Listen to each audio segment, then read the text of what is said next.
Okay, so the first card in the middle here is going to be, what is your vision?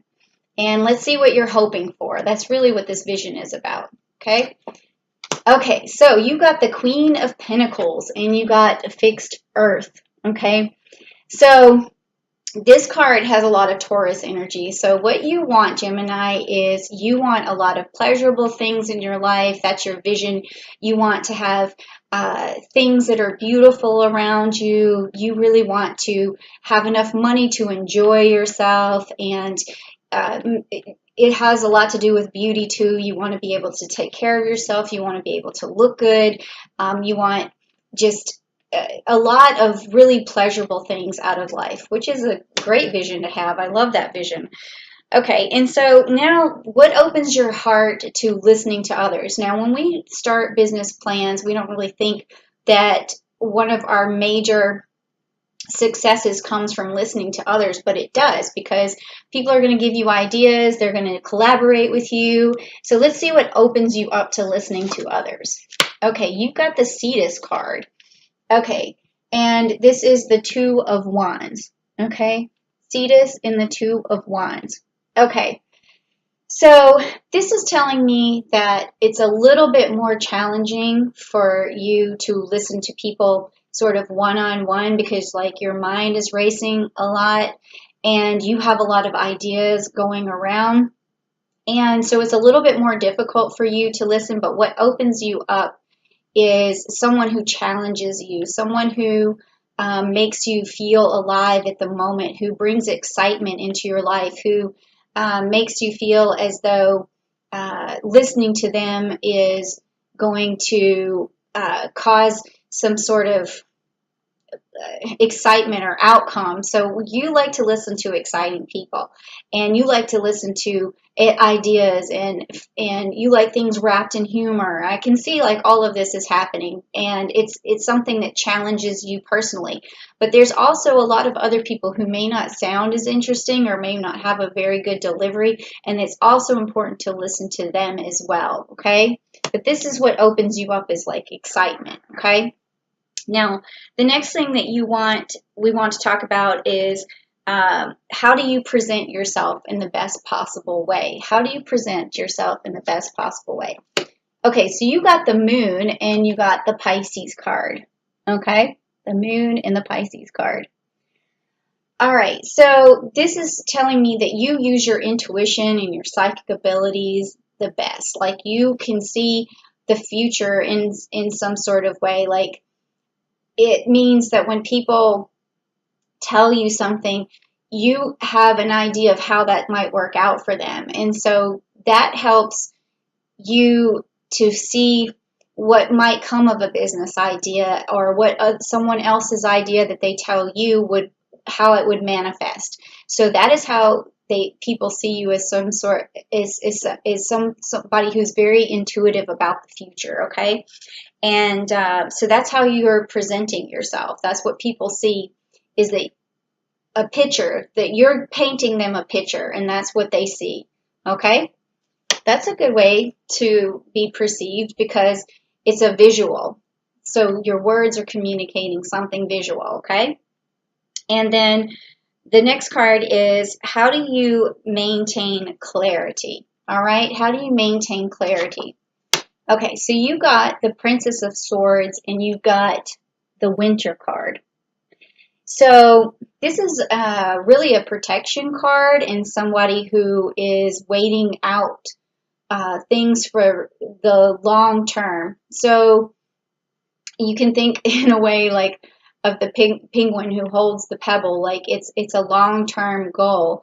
And so for you to have clarity and maintain it, you need to think of the long-term benefits of something. Because I do know that sometimes Geminis, they love the initial idea of something, but then and you have this Pisces ability too, to see that vision, you see it happening, but you also have to know that you're going to have to wait it out to have that long-term goal. Nothing's going to come quick.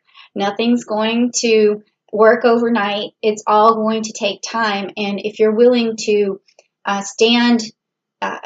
watch over what you're doing, because this also with the Black Raven here, it's like protection and standing watch over something, but also when you do that, it takes patience. You have to watch. It's like the black crow on the wall, like sitting there waiting for something to happen.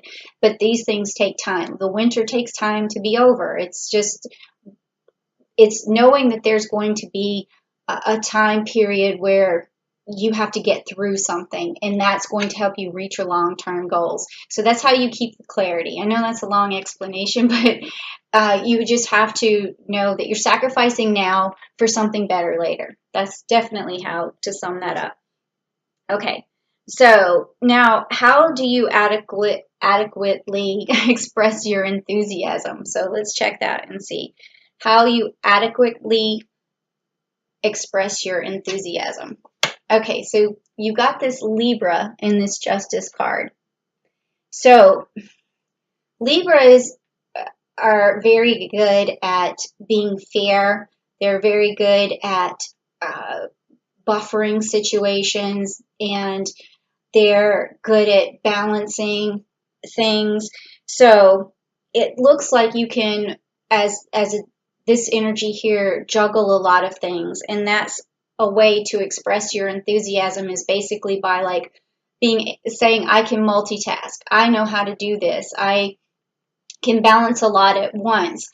And so don't think that I can't handle a lot, because I can. So this is the kind of way you're expressing yourself in your enthusiasm, is like bring it on, is what I see here. Okay, and but then also you're able to do, you're fair to others too. So there's a lot in that, but it's a lot of energy from Libra there.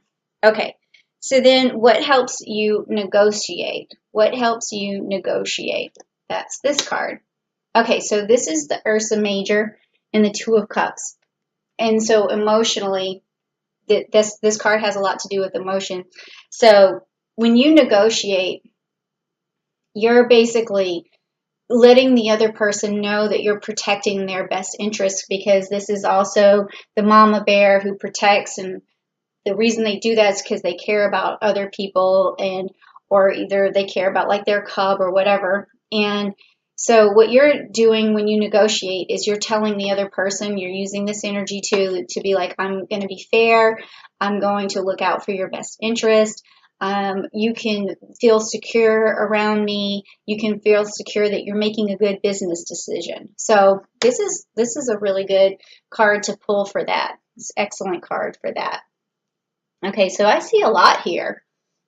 This sounds a lot like Gemini, to be honest, a lot. Okay, so the next card is, am I following up in the best possible way? So we all know that business takes a lot of follow-up, and there's challenges with the follow-up.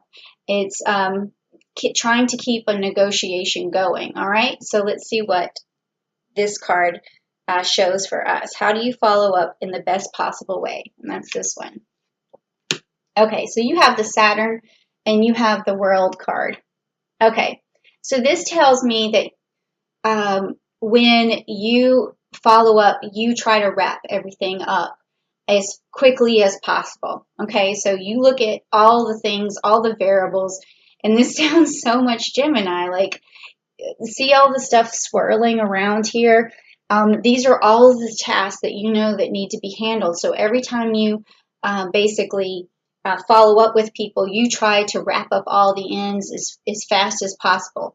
So in this case, though, just make sure that you don't basically push somebody to feel pressure to wrap things up too quickly. But it also is a very good trait to have, because another person is going to realize that you're on top of everything, that you've thought of everything, and they are going to really appreciate that. But just make sure you give them enough time to respond to everything you're trying to wrap up, because you don't want them to feel too pressured, okay? But it is a good thing to have this ability to take control of all the different variables, okay?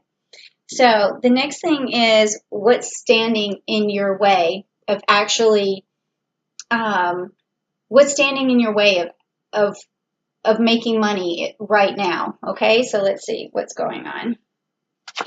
So the Ace of Swords, and it's upside down, and it's the Crucius. Okay, so this means that this card is sort of like, it's like luck handed to you, or like a tool handed to you. Like, I don't know if you've ever seen like Harry Potter or something like that, but the sword comes out of the hat and he's able to use it. And this is all also the Southern Cross here, but it's something presented to you, and it's something you can use as a tool, and it's upside down. So to me, this seems like what's standing in your way is a resource. It's something that you need that you don't have yet, and you need to just figure out for yourself what that particular resource is. It could be some piece of new technology. It could be a business partner. It could be just the money for starting an idea, or it could be something you're missing internally that you could be working on. It could be interest, like you just don't find anything that you're passionate about. All of these things is some kind of resource that is missing right now that you definitely need. So just think about what that could possibly be. And then this is going to be the final card, which is how can I communicate to grow my business? How can you communicate in the best possible way to grow your business? So that's going to be this card. Okay, so this is the Hydra, which is upside down here, and it is the Four of Wands. Okay, so with it being upside down, what this is telling me is the best way to communicate is one thing at a time. Because if you get ahead of yourself, Gemini, this is going to create a problem. Because you have I can see you've got this whirlwind of things, that variables that you look at, and you can see the future, and you're trying to see you can see the picture that you're looking for. So it's almost like it's like when you see something all laid out in front of you and you're trying to communicate that to a person, just that it's overload for them. Okay, Gemini, you can keep all of this swirled around in your mind, but somebody else might get overloaded by that. So one thing at a time. That's all you need to express, so that any kind of business opportunity, any kind of avenue that you're taking, if you're just take it one step at a time. If it's a person you're talking to, one step at a time. And you can just mark off the things that you already see coming, but just do it one thing at a time. And then that could be the thing that you're missing, is just not knowing how to, stop multitasking and just do one thing at a time, because you can see the whole thing laid out in front of you. But you do have such great instincts. You have this ability, but you also kind of have a little bit of a weakness here with the sacrifice that it takes to get to that long-term goal. Okay, so those are the things that I see that you would work on in order to really make a success out of yourself. Okay, Gemini? So thank you so much for visiting my channel, and I hope you like this message, because I think it might have been super helpful for you. And, well, at least I hope it was. So if it was, please give me a like, and then also share this with another Gemini who you think could use this message, or anybody really that you think could use this message.